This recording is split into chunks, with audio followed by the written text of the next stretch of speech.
eu via as pessoas, né, da minha idade, né, escolhendo medicina, escolhendo direito, engenharia, coisas assim que dão nome. Então eu pensava que talvez eu estivesse fazendo o caminho errado por querer optar por arte. Explorando mais, né, a literatura, que eu conheci personagens que tocavam piano, e eu pensei, por que não? Por que não começar a tocar piano também?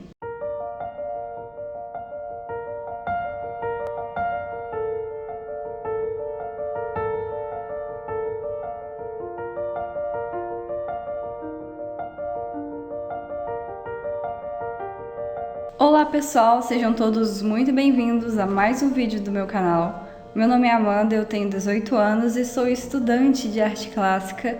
E aqui nesse canal eu tenho como principal objetivo te ensinar sobre arte, ajudar a educar o seu olhar para o belo, conhecer boas músicas, conhecer boas pinturas, conhecer pintores. Então aqui é um canal para a gente falar sobre arte. Então se você gosta desse tipo de assunto, já vai se inscrevendo aí no meu canal, deixando um like nesse vídeo para ajudar meu trabalho a crescer. Hoje eu vou falar um pouco da minha história, de como foi a trajetória até chegar aqui no trabalho que eu faço hoje, porque, acreditem ou não, ainda há muita gente que me pergunta como eu comecei com tudo isso, né? Como eu me interessei por arte. Então, hoje eu vou contar um pouco dessa trajetória para vocês, que o ponto final, digamos, ainda é esse meu canal no YouTube, porque eu ainda pretendo crescer bastante esse projeto que eu tenho aqui, mas eu vou falar um pouco de como foi o início até chegar aqui. Antes de mais nada, eu gostaria de agradecer ao inscrito que enviou esse presente aqui, é um livro do Gustavo Corsão, e eu até fiquei bem feliz porque eu gosto bastante da escrita do Gustavo Corsão, queria me dedicar mais à leitura dos livros do Gustavo Corsão. Então eu agradeço demais a esse presente que esse inscrito e acompanhador do meu trabalho e da minha irmã também, né? Ele enviou para nós duas. Então assim, muito obrigada por esse apoio que você deu ao nosso trabalho. Eu fico sinceramente muito grata a todas essas pessoas que veem valor no que a gente faz aqui e decide fazer essa contribuição mais explícita, né? Seja no Pix, seja doando algum livro pra gente, né? Presenteando a gente com algum livro. Então isso é muito valoroso pra gente, a gente dá muito valor nisso. E eu fico sinceramente muito feliz e muito agradecida por todo esse apoio que as pessoas dão em geral, ao pessoal que comenta aqui, ao pessoal que se inscreve e dá like. E isso porque é resultado de um sonho que eu tive, né, mais pra trás. Hoje eu vou explicar um pouco isso, porque todo esse resultado aqui que vocês veem e acompanham foi um esforço de 3 anos de muito estudo, né? Que foi quando eu decidi que eu iria começar a estudar em casa. Todos esses projetos que eu trabalho aqui hoje, vocês veem, né, acontecendo, é um resultado desses últimos 3 anos que eu passei planejando as coisas, estudando e evoluindo. E esse é o meu propósito aqui, né? Convidar vocês a verem essa minha jornada, a minha evolução como artista, porque eu tenho um sonho, né, de ser uma artista clássica, atingir o nível de grandes pintores, e eu tenho trabalhado muito para evoluir nisso, porque eu acho que cada dia o mundo sente necessidade de ter boa arte, então eu quero colaborar com o meu trabalho, trazendo boa arte para as pessoas.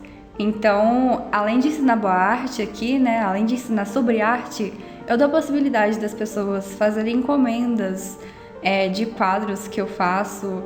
Então eu sempre deixo as informações aqui na descrição para vocês saberem como fazer uma encomenda do meu serviço. Mas hoje eu vou contar como iniciou essa trajetória e todas as lições que eu aprendi durante esse meu período da vida. Então, para começar contextualizando toda a história, eu queria dizer que sou mineira, católica desde o nascimento. Fui criada numa família com valores tradicionais católicos, então meu pontapé inicial para começar a explorar mais esse lado artístico teve muito a ver com esse meu lado católico também, com a vida dos santos também, porque à medida que eu ia conhecendo a vida dos santos, eu ficava interessada por desenhar os santos também da Igreja Católica, então isso foi realmente fundamental para eu me desenvolver na arte. Eu comecei com o meu trabalho aqui na internet dessa forma, fazendo imagem de santos, né? Até hoje eu faço as minhas pinturas relacionadas a temáticas católicas. Aliás, eu mostro sempre lá no meu Instagram, né, os processos que eu faço nas pinturas. Estou fazendo uma Nossa Senhora de Fátima aqui, estou bem confiante que vai dar um bom resultado, mas eu sempre mostro lá o que eu venho fazendo ao longo dessa minha evolução como artista. Mas enfim, nem sempre eu gostei muito de arte, nem sempre eu me identifiquei tanto com arte. Na verdade, eu caía numa enganação de pensar que arte não seria um futuro tão interessante para eu investir, né? Para eu continuar, para eu fazer um caminho. Então eu tentava ir para o lado mais, digamos, tradicional da coisa, que é escolher uma profissão mais bem vista, né? Eu via as pessoas, né, da minha idade, né, escolhendo medicina, escolhendo direito, engenharia, coisas assim que dão nome. Então eu pensava que talvez eu estivesse fazendo o caminho errado por querer optar por arte, né? Mas eu estava bem enganada em relação a isso, porque o que acontece hoje é que as pessoas não dão valor na arte porque talvez os artistas também não deem valor na sua arte. Então é uma questão de perspectiva. E as pessoas ainda necessitam de boa arte. Então ter quem faz é muito importante também. Como ter quem valoriza, porque não tem como progredir se não tem quem admira aquela arte. E existem pessoas que ainda admiram a boa arte, existem pessoas que querem conhecer e querem admirar a boa arte. Então eu ficava muito negativa com isso, tentava esconder essa minha parte, né? Na escola principalmente, porque essa era a parte mais complicada assim, né? Porque era muita exigência de ser boa em exatas, né? Ser boa em matemática, passar nas provas, passar nos vestibulares. Tem toda aquela coisa, então eu não via tanto espaço para eu conseguir me desenvolver. E eu neguei isso durante bastante tempo. Eu lembro que no 5º ano, 4º ano, assim, eu gostava muito de escrever poemas. E eu gostava muito de dar toda a minha energia nessa parte, porque eu gostava de aprender as outras matérias. Eu não era uma aluna ruim, né? Eu não tirava más notas. Mas eu também não era aquela que tinha muito destaque, eu era bem mediana. Mas quando chegava o momento de explorar alguma coisa diferente, assim, nada convencional, por exemplo, poema, né? A gente escrevia bem poucos poemas. A aula de literatura não era tão frequente, sabe? Essas partes, assim, não eram tão frequentes. Mas quando chegava o momento, eu dava toda a minha energia para fazer um bom poema, para fazer um bom trabalho. E às vezes eu volto nos poemas que eu já escrevi, assim, eu tenho alguns guardados. E eu vejo com a mentalidade que eu tenho hoje, como era realmente algo diferente que acontecia no momento que eu tinha contato com a arte. Então eu realmente tentava encontrar ali na escola, né, enquanto eu estava na escola, onde eu mais me encaixava, onde seria o lugar ideal para me desenvolver. Eu acabei me destacando mais na parte da história, né? Eu gostava bastante de estudar história, era algo que me interessava. E foi ali também, né, seguindo os anos, né, no 6º, no 7º, 8º ano, que eu comecei a pensar em ser arqueóloga. Eu estudei bastante a arte egípcia, né, e eu gostei bastante dessa parte.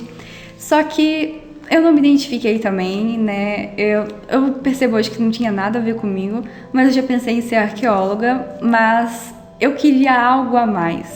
Mas então foi que em 2018 para 2019, no Natal, eu ganhei o box do Sherlock Holmes.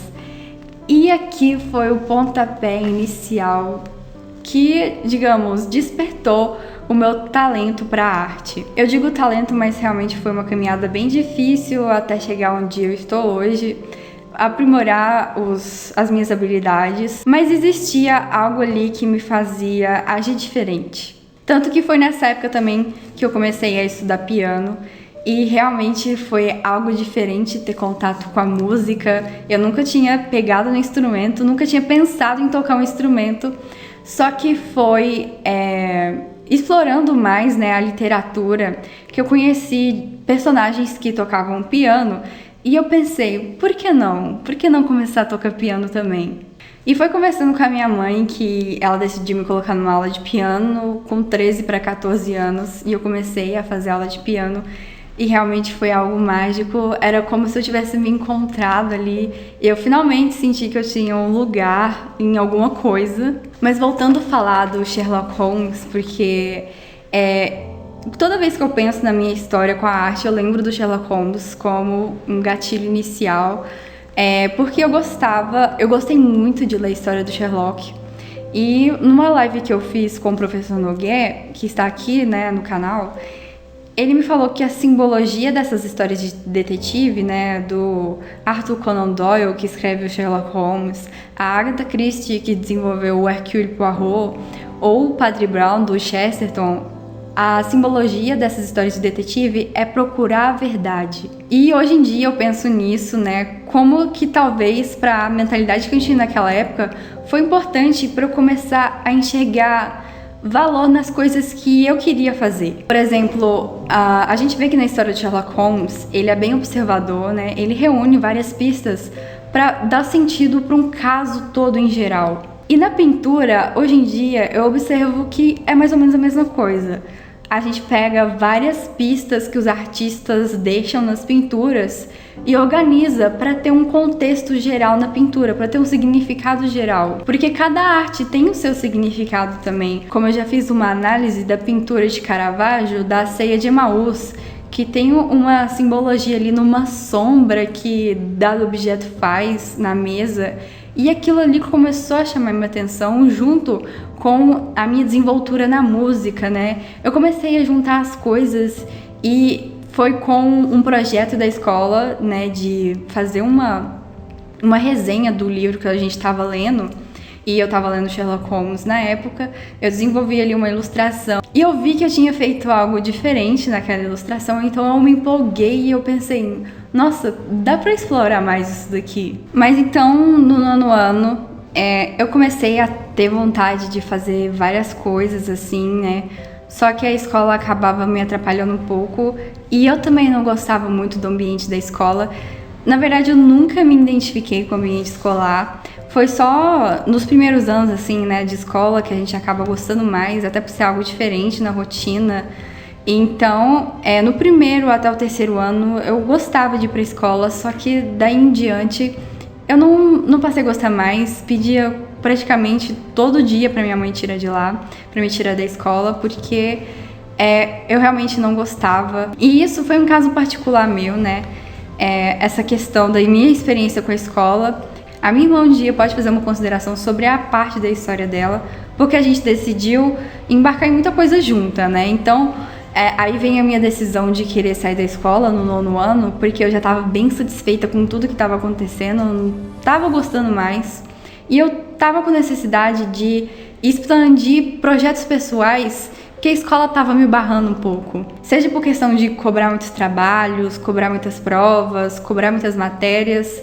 Eu queria continuar estudando, mas eu queria desenvolver essas minhas outras coisas e no meu caso particular, o mais interessante para mim foi deixar a escola na época que eu ia fazer o ensino médio. Então foi numa conversa bem séria com a minha mãe, né, que eu expus essa minha vontade. Eu já estava mais velha, então eu conseguia lidar melhor com o que iria vir pela frente, porque foi bem desafiador estudar esses últimos 3 anos em casa, né.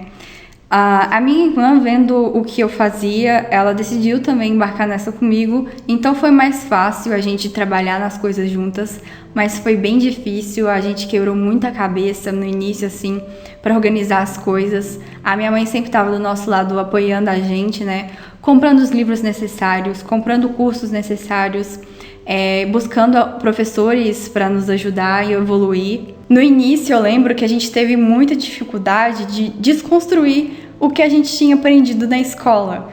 Então a gente ficou durante muito tempo tentando ainda replicar a rotina que a gente tinha na escola no nosso ensino aqui em casa, né? A gente correu atrás de grades curriculares para conseguir aplicar todas as matérias que a gente precisava aprender. A gente usou essas grades até terminar.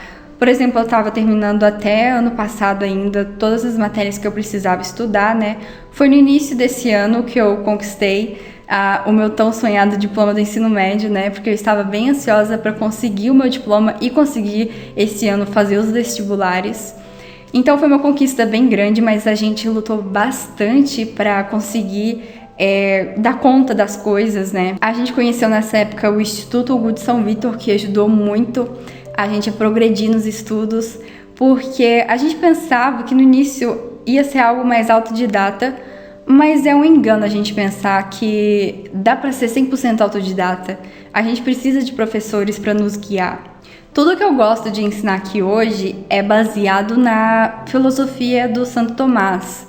Sobre essa questão da arte, da verdade, da bondade, da beleza, eu aprendi com a filosofia de Santo Tomás. Na verdade, eu tenho aprendido até hoje porque ela é bem extensa, então eu tenho me dedicado para aprimorar cada dia mais esses meus estudos. Mas foi nessa época que eu me aproximei disso. Eu me aproximei mais do catolicismo, me aproximei mais da vida dos santos e eu percebi como foi importante para eu adquirir esse autoconhecimento.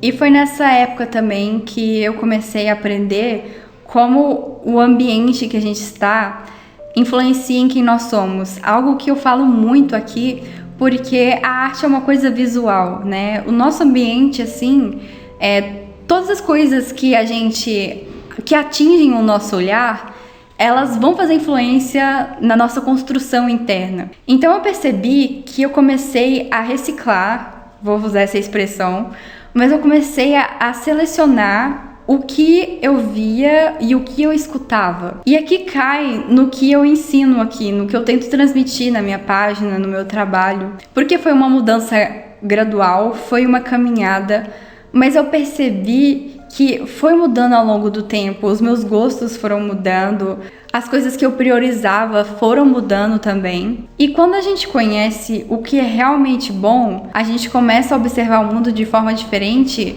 e a nossa alma muda. E isso tudo aconteceu depois que eu comecei a fazer um processo de autoconhecimento e autoavaliação. Porque às vezes eu via que algo estava errado, mas eu não entendia o que estava errado. Então, parar um pouco, organizar as coisas, mudar o meu foco foi fundamental para eu ir fazendo essa caminhada até chegar onde eu tô hoje. E isso aconteceu principalmente porque eu decidi me aproximar da arte, da boa arte. Porque antigamente eu tava com uma mente tão bagunçada, as coisas andavam tão bagunçadas e fora de ordem, que eu ficava na mesmice e não conseguia distinguir o que era certo e o que era errado. Então foi conhecendo e educando o meu olhar e selecionando o que eu escutava que as coisas começaram a mudar. E é isso que eu tento transmitir aqui, e até abordando essa questão da educação domiciliar para pais educadores, porque o que me motivou a fazer esse vídeo também foi uma mãe que chegou falando comigo que queria praticar a educação domiciliar com o filho dela. Então, eu estar aqui passando a minha experiência seria algo frutífero para ela. Então, é isso que eu queria transmitir aqui. Não foi isolar do mundo que me fez mudar as coisas, né? Que me fez mudar a minha mentalidade. Porque, até por causa da questão da pandemia, todo mundo teve que ficar dentro de casa. E também não tô falando que é para as pessoas deixarem a escola e irem para dentro de casa, estudar e coisas assim. Até porque eu também não me isolei do mundo, eu continuei fazendo as minhas coisas normais. Depois que tudo voltou ao normal, continuei saindo. Até agora essas questões do trabalho, né? Eu preciso sair mais, resolver mais as coisas. Eu não me isolei totalmente do mundo, mas esse período que eu passei entendendo as coisas, entendendo a verdade, buscando a verdade, fez que eu mudasse o meu olhar. É aí que tá a chave. Não é você se isolar do mundo, deixar as coisas, né? Porque às vezes eu creio que as pessoas devem interpretar o que eu falo como, vou deixar de escutar todas as músicas, vou deixar de ver filme moderno, de ver coisa assim, e vou escutar só música clássica, né? Vou ver só filme antigo de 1900 para trás. Mas o fato não é isso. A questão é que quando você tem contato com o que é bom e verdadeiro de fato, você começa a enxergar as coisas de outra forma. Então é aí que consiste a questão de educar o seu olhar. Porque a gente não pode deixar de enfrentar a realidade. E isso eu também aprendi com os santos. Porque os santos enfrentaram a realidade do seu tempo da forma que ela era. Só que eles não participavam do mundo. Eles estavam do mundo, mas eles não eram do mundo. E aí que consiste os ensinamentos do Santo Tomás, da verdadeira e boa arte. A gente precisa, assim, conhecer o que vai fazer com que nós tendamos mais para o belo e o verdadeiro, que é Deus, a santidade. Então é isso que eu tento transmitir aqui, porque o mundo necessita da arte. As grandes civilizações e os grandes homens fizeram boa arte, como é o caso do Homero, do Dante, como foi, por exemplo, a arte na Idade Média com as catedrais góticas, que era essa a intenção, fazer o homem procurar Deus, a procurar a sua santidade, a lutar pela sua santidade. Mas o fato é que a gente não tem que pegar a Idade Média e colocar no tempo atual. A gente tem que enfrentar a nossa realidade do jeito que ela é. E o ser humano do nosso tempo também precisa da boa arte para evoluir. Então é essa minha intenção, né, ao trazer toda essa história para cá, porque foi um tempo, foi uma caminhada que eu fui fazendo e de conhecer essa parte, né. Tem sido muito investimento de tempo, estudo, era o que eu precisava, por isso que até eu deixei a escola, eu precisava desse tempo para ser investido, para estudar mais, para ter um tempo livre para organizar as coisas e conseguir progredir nos meus estudos, principalmente nessa parte da pintura. Eu peguei pra mostrar pra vocês aqui a primeira tela que eu fiz. Tinha até um antigo arroba que eu gostava de usar no Instagram, eu assinei de vermelho. Mas eu lembro que eu acompanhei um tutorial daquele pintor bem famoso, o Bob Ross. E esses daqui foram os meus primeiros pincéis. Eu tenho eles até hoje, estão bem desgastados já, mas ainda são muito úteis. E eu usei só esses 2 pincéis para fazer essa tela toda. Foi com tinta acrílica, foi uma experiência bem bacana. Foi aqui que eu tive os meus primeiros contatos com tela, assim, com arte de verdade. Foi muito incrível. Eu lembro que eu tinha usado uma mesa de apoio porque eu nem tinha cavalete. Foi uma experiência muito diferente. E essa daqui tá sendo o trabalho que eu tô fazendo atualmente, né? Já tô me desenvolvendo mais em fazer pessoas. Então essa aqui, Nossa Senhora de Fátima, eu estou bem na expectativa. Queria mostrar para vocês aqui o diploma do meu ensino médio, que foram 4 provas que eu fiz no início desse ano para finalmente pegar meu diploma e conseguir fazer os vestibulares que eu tenho feito esse ano. Mas enfim, foi um grande desafio. Muita gente não acreditou no início, muita gente duvidou de todo esse caminho que eu estava empenhada a percorrer, né? Muita gente pensou que ia dar errado. Mas eu também acredito que foi um grande plano de Deus para minha vida, então eu estava muito empenhada a fazer. Fora também o apoio grande que eu tive dos meus pais. Então tudo correu bem e terminou bem, graças a Deus. Então estamos aqui. É meu trabalho aqui mostrar toda essa minha evolução, mostrar o que eu tenho feito e o que eu tenho para oferecer aqui. Porque eu procuro bastante ensinar coisas boas, de qualidades, oferecer o melhor como conteúdo aqui. Porque, como eu disse, eu acredito que o mundo realmente necessita da boa arte. Mas o fato é que ainda não acabou. Ainda tem muita coisa para ser feita e é esse convite que eu faço para todo mundo que começa a acompanhar meu trabalho, a acompanhar esse meu processo, né, na pintura, nos ensinamentos que eu faço aqui. E também eu faço isso tudo junto com a minha irmã, então ela também tem um canal no YouTube onde ela mostra tudo que ela faz, né? Ela fala mais sobre literatura clássica e eu sobre arte clássica. Então a gente age sempre junta para conseguir levar o melhor e levar o que a gente aprendeu de melhor para as pessoas que nos assistem. Então é isso, pessoal, eu espero muito que vocês tenham gostado do vídeo. Peço novamente para que se inscrevam, deixem seu like. Confiram todos os links que eu deixo aí na descrição, porque eu deixo muita informação aqui na descrição. Confiram lá o canal da minha irmã, que ela faz um trabalho excepcional. Eu agradeço novamente a todo mundo que acredita no que a gente está fazendo aqui e fazem essas contribuições, enviando livros pra gente estudar mais, pra gente evoluir mais e trazem forma de conteúdo aqui pra vocês, porque essa é a intenção, né? Trazer bons conteúdos com todas as coisas que a gente vem ganhado e evoluído. Mas